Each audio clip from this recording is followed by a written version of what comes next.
Hey guys, what's up? Today I have a pretty easy effect for you guys. I think anyone should be able to do this effect, and it requires almost no effort, so that's great. I'll give you the performance, then I'll show you how this wonderful effect is done.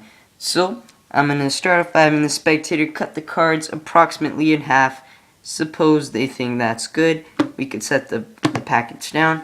I'll just check how strong they did. Okay, yeah. Yep, it seems like they cut it basically in half, and we should be good to go. Okay, so we're going to start off by telling the spectator about the two magic numbers. These two numbers are 7 and 13, the most sacred numbers in all of magic. We're going to start off with the number 7. I'd like the spectator to tell me any number between 1 and 7, okay? Suppose they tell me 4. We'll count out 4 cards from each pile. That's 2, that's 3, that's 4, and let's take a look. Well, we got a king and we got a 6. They're both diamonds though, so that's a pretty good start there. So let's put those 2 piles back, and now let's get the second special number, which is 13. Let's get any number between 7 and 13 to make this work. Okay, so suppose the spectator chooses 11. We'll count down 11 cards. That's 2, 3, 4, 5, 6, 7, 8, 9, 10. And we get to the 11th cards, which are a king and a joker.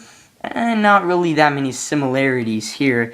And this doesn't seem to be working. And that is because we need to use the combined powers of your 2 numbers. The numbers you chose was first number 4, and now you chose number 11. We're going to use the combined powers. We're going to start at 4, count all the way to 11. Here we go. 4, 5, 6, 7, 8, 9, 10, 11. And we get to the last cards, which should be the 2 beautiful red queens. And if you think this is all, you're wrong. You see, in this card box, right here, if we open it up, we should find a piece of paper. And this piece of paper should say the 2 red queens, the card you stopped at. Just like that. That's the effect. Now let's get into how to learn it. Now to do this effect, you need to take out the 2 cards that you want the spectator to land at the end. Now I just chose the 2 red queens. You could choose whatever you like. Now once you chose those 2 cards, you're going to want to write them down on a piece of paper. I just ripped it from a paper. But you just write it down on a piece of paper. I wrote down the 2 red queens. You just give it a little fold, and you put it in the respective card box. Just stuff it in there and close up the box just like that. Now let's get on with the effect. You're going to start off by putting a red queen on top of the deck and the other red queen at the bottom of the pack. Now to start off, you have the spectator cut the pack in half however they like. Now your situation, the right packet has 1 red queen at the top, the left packet 1 red queen at the bottom.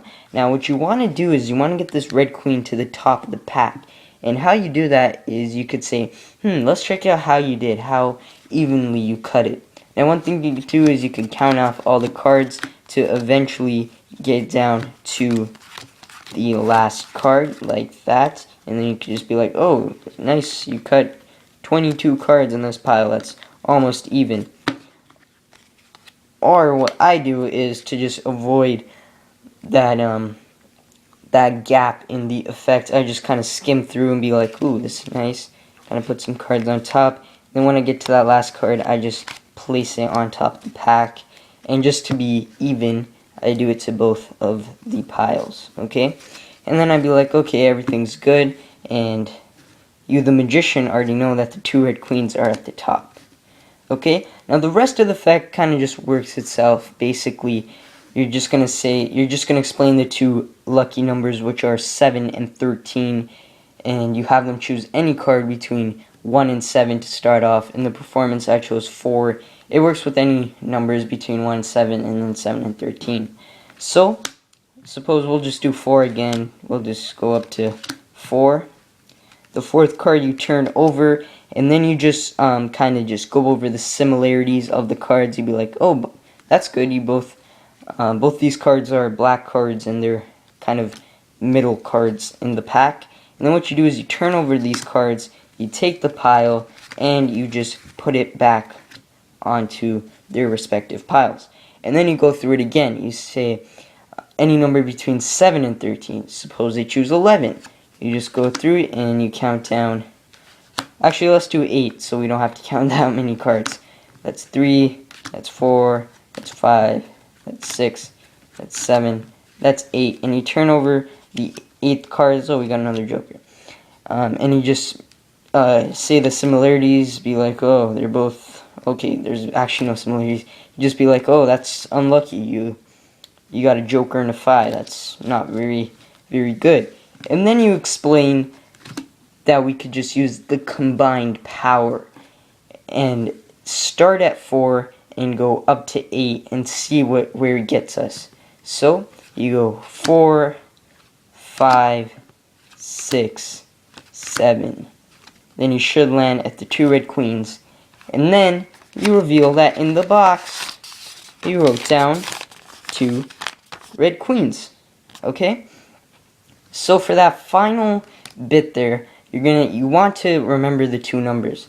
So in this case, they started at they pick 4 for the first one. So when you do the final count, you want to start at 4 and then go up to their second number, which in this case was 8.